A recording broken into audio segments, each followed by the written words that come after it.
11 horas e 58 minutos no horário de Brasília, canal do Boi News, sexta-feira, 10 de setembro, também ao vivo pelo Facebook e portal sba1.com. O consumo das famílias brasileiras aumentou 4,84% em julho deste ano, na comparação com o mês anterior. O dado faz parte do segundo levantamento da Associação Brasileira de Supermercados, divulgado nesta quinta-feira. Segundo a associação, na comparação entre julho deste ano com julho do ano passado, houve queda de 1,15%. O estudo foi feito em todos os formatos de loja do setor: atacarejo, supermercados convencionais, loja de vizinhança, hipermercado, mini-mercado e e-commerce. Um dos fatores responsáveis pelo crescimento de consumo das famílias de junho para julho foi o pagamento da quarta parcela do auxílio emergencial do governo. A associação lembra que o auxílio beneficiou cerca de 27 milhões de famílias.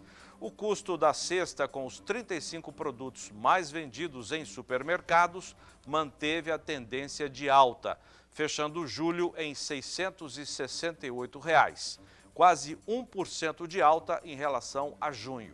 Na comparação a julho do ano passado, a alta foi bem maior, de 23%. A mensagem de ontem do presidente Jair Bolsonaro, em tom conciliador e chamando para o diálogo entre os poderes da República, trouxe reação imediata ao mercado financeiro. O principal índice de referência da B3, o Ibovespa, subiu 1,72% e o dólar teve forte baixa de 1,8%. Ao vivo da Bolsa Brasileira de Mercadorias em São Paulo, a atualização das informações com Walter Puga Júnior. Boa tarde, Puga. Boa tarde a vocês, Aidan. Boa tarde a todos. Olha, neste momento o dólar tem uma leve alta de 0,11%. Dólar que ontem recuou para a faixa de R$ 5,22, numa queda acentuada de 1,80%, assim que começaram a digerir no mercado financeiro as informações vindas do Palácio do Planalto. Agora tem uma leve alta a R$ 5,23 mais 20, vou repetir, uma alta de 0,11%.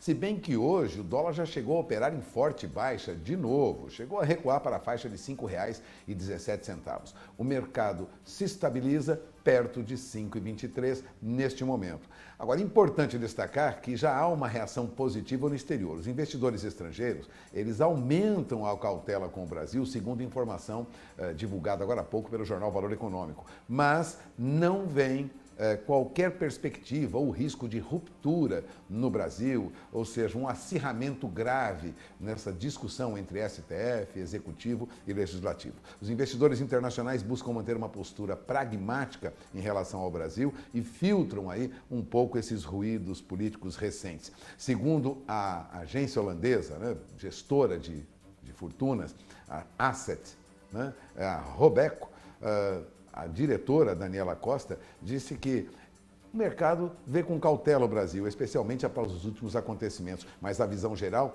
é de que não haverá risco eminente de ruptura. É uma notícia positiva. O dólar recua, avança frente ao real, mas recua lá fora, viu? Mas recua muito pouco. A queda do dólar index é de 0,03% neste momento, 0,3%, ou seja, uma queda aí que mantém ainda o índex dólar lá fora na faixa de 92.500 pontos. Enquanto isso, o que ocorre com a Bolsa? A nossa Bolsa teve uma forte recuperação ontem e agora, neste momento, a nossa Bolsa opera com um movimento de alta, continua com uma alta depois da recuperação de ontem, já chegou a operar hoje perto de 117 mil pontos, neste momento está na faixa de 115.486 pontos, ou seja, a nossa Bolsa continua em alta nesta sexta-feira. Depois da recuperação de ontem, continuamos com essa recuperação da nossa Bolsa, o que é um bom sinal.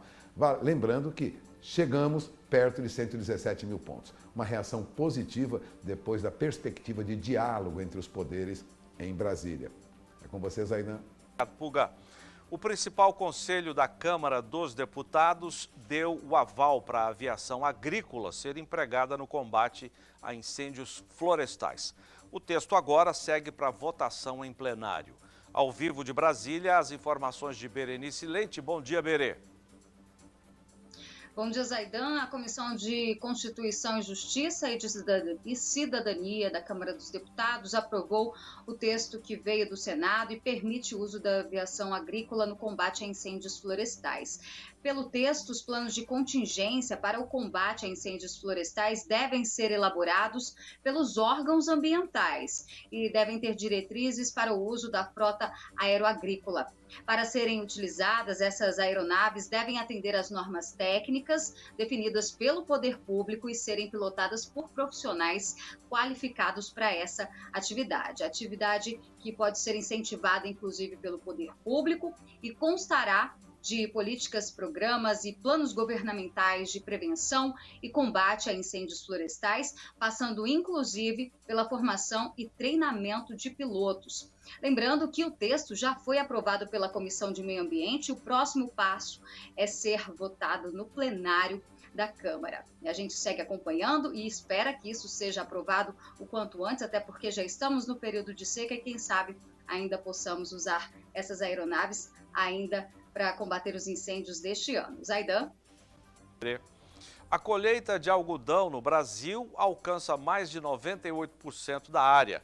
Direto comigo aqui na redação, as informações de Kaile Rodrigues. Boa tarde, Kaile.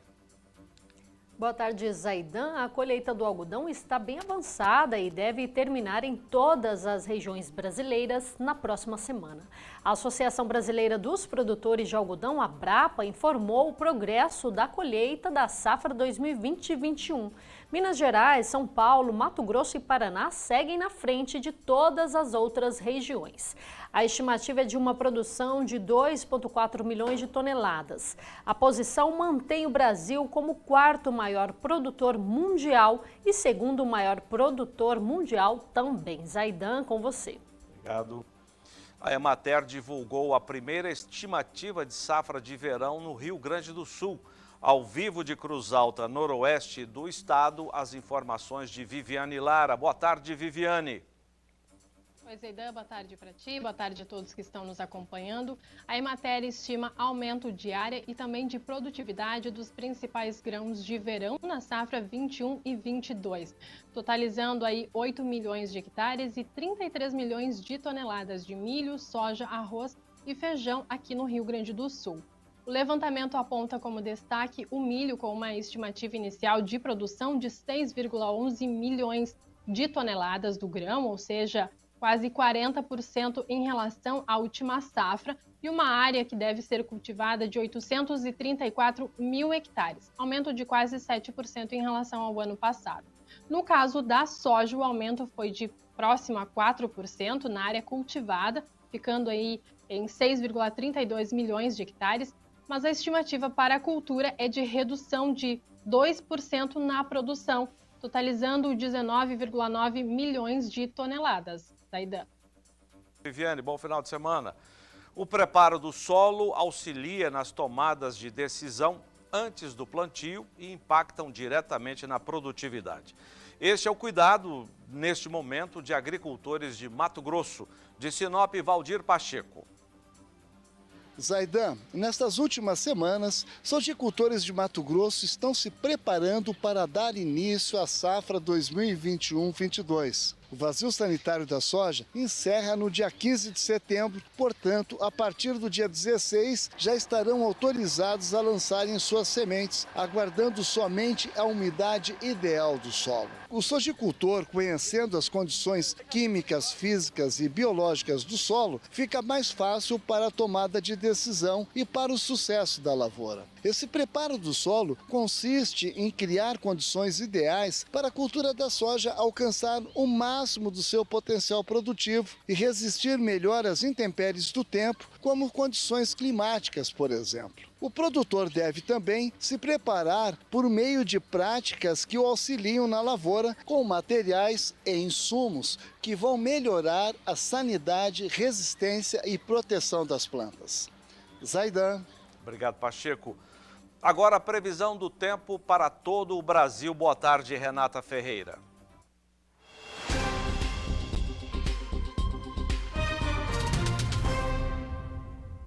Boa tarde, Zaidan. Boa tarde a todos. A tão esperada chuva atingiu várias áreas do centro-sul brasileiro. Essas áreas já sofriam com a estiagem há um bom tempo, né? E as chuvas continuam ao longo desta sexta-feira. O dia já começa com previsão de geada na faixa sul do Paraná e também na porção central aí de Santa Catarina. Isso acontece por conta do avanço de uma nova massa de ar frio sobre a região sul, que atua após a passagem das frentes frias. Nesta sexta-feira só tem previsão de chuva mesmo sobre o extremo norte do estado paranaense. No sudeste brasileiro, a frente fria ainda organiza a chuva em São Paulo, Rio de Janeiro, além do sul e Triângulo Mineiro. Os maiores acumulados do dia vão se concentrar principalmente na Serra do Rio de Janeiro e também na zona da Mata Mineira. Na região centro-oeste, a chuva já aliviou bastante o calorão dos últimos dias e hoje as pancadas continuam entre Mato Grosso do Sul e também sul de Goiás. Na região nordestina, a circulação marítima favorece aí a formação de nuvens carregadas no litoral da região, especialmente entre Sergipe e Rio Grande do Norte. Agora, na faixa norte do país, tem previsão de chuva entre Rondônia, Acre, Amazonas e centro-sul do Pará. Os maiores acumulados atingindo principalmente os estados do Acre e Rondônia. Zaidan, daqui a pouco eu volto durante a programação com mais detalhes da previsão do tempo. É com você. Obrigado, Renata. O Brasil abateu 7 milhões e 80 mil bovinos inspecionados no segundo trimestre deste ano, informou hoje o IBGE. Foi o menor patamar para os meses de abril, maio e junho desde 2011. O volume abatido representa a queda de 4,4% na comparação ao segundo trimestre do ano passado, mas uma alta de 7,4% em relação ao primeiro trimestre deste ano.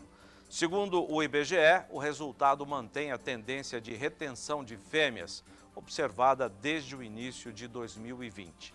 O total de fêmeas abatidas foi de 2 milhões e 590 mil cabeças, o menor para um segundo trimestre desde 2003. A manifestação promovida pelos caminhoneiros ontem perdeu força hoje em vários pontos do país. Nós separamos um trecho para mostrar aqui no programa informações do repórter José Cunha em Mato Grosso do Sul. Em Mato Grosso do Sul, a manifestação dos caminhoneiros começou ontem pela manhã.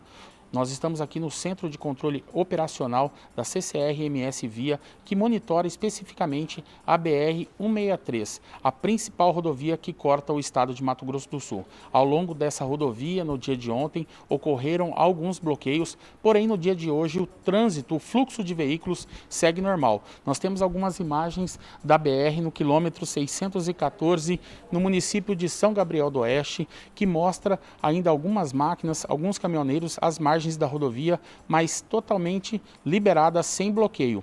Um outro ponto de interdição também no dia de ontem foi no quilômetro 117, na região de Naviraí.